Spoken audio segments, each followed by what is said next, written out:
तो भैया हमारी गाड़ी की चेन बिल्कुल गंदी हो चुकी थी, साथ ही ड्राई भी, तो उसको क्लीन करना थी, साथ में ल्यूब। तो दोनों काम हमने फटाफट निपटा दिए और निपटाने के बाद हम निकल चुके थे नासिक की तरफ। लेकिन सोच रहे थे कि यार नहाना अगर मिल जाए ना तो बहुत बढ़िया है, क्योंकि 2 दिन हो चुके थे हम नहाए नहीं थे, तो हम जगह ही ढूंढ रहे थे। तभी हम एक खेत में मोटर चलती हुई दिखाई दी, तो हमने सोचा क्यों ना यार यहीं पर नहा लिया जाए, कपड़े भी धुल जाएंगे। तो सबसे पहले हमने थोड़ी देर सोचा विचारा चले ना चले, लेकिन फाइनली अपनी गाड़ी वहाँ अपन ने लगा दी कि भाई हम तो यहाँ नहाएंगे, इससे शुद्ध पानी, इससे फ्रेश पानी हमें मिल ही नहीं सकता। तो क्या था, फिर कपड़े भी धोए अच्छे से, साबुन था नहीं, डेटॉल साबुन नहीं लगाया नहाने वाला। उसके बाद फिर हम नहाने लग गए। नहाने का कुछ नहीं था, तो हमने अपनी बोतल उठाई और उसी से स्नान करने लग गए। उसके बाद कुछ मित्र जा रहे थे, वो हमें देख कर आए, उन्होंने कहा भैया हमें भी व्लॉग में ले लो, तो हमने उन्हें व्लॉग में लिया। उन्होंने अपना परिचय दिया, फार्मा कंपनी में काम करते हैं और वो भी व्लॉगिंग करना चाहते हैं। तो बहुत सारी बातें हुई हमारी। उसके बाद उनसे भी कहा कि भैया अब हम जाते हैं, तो कपड़े वपड़े समेटे, हमने गाड़ी पैक की और फिर निकल चुके हम नासिक की तरफ। लेकिन दरअसल रास्ते में ना हमें नींद के झटके बहुत आ रहे थे। हमें ऐसा लग रहा था कि गाड़ी कहीं ठुका जाएगी, ट्रक में घुस जाएगी, या किसी खंती में कूद जाऊंगा, या मैं खुद जो है चलते चलते मुझे नींद के झपका आया तो पता चला कि रोड से ही बाहर हो गए मैं। तो फिर रास्ते भर सोच रहा था कहीं पे सो लूँ, थोड़ी देर टाइम निकाल लूँ।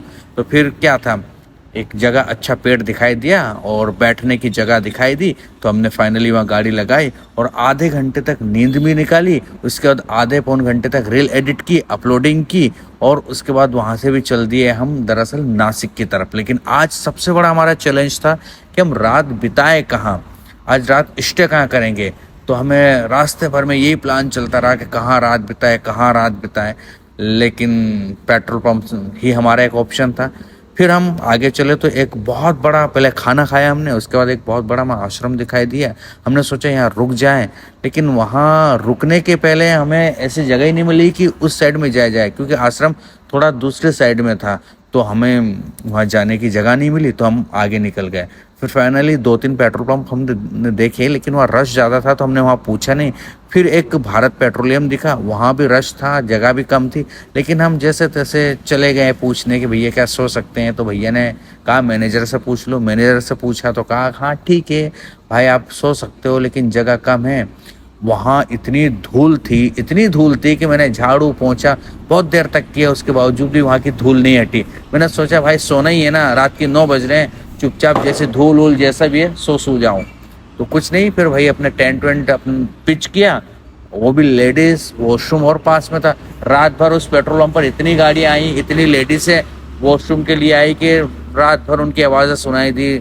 नींद भी खराब हुई, लेकिन जैसे तैसे हमें रात तो निकालनी थी। वैसे धूल यहाँ पर बहुत ज़्यादा है, इतनी ज़्यादा कि झाड़ू से भी निकालने के बाद धूल नहीं निकली। खैर जो भी होगा, अब सुबह साफ वाफ करेंगे, लेकिन अभी तो सो जाते हैं। आज बहुत ज़्यादा नींद आ रही है, कल भी हमारी नींद पूरी नहीं होती, तो आज वीडियो वगैरह कुछ एडिट नहीं करेंगे, आप डायरेक्टली सोएंगे। चलो सोते हैं, गुड नाइट।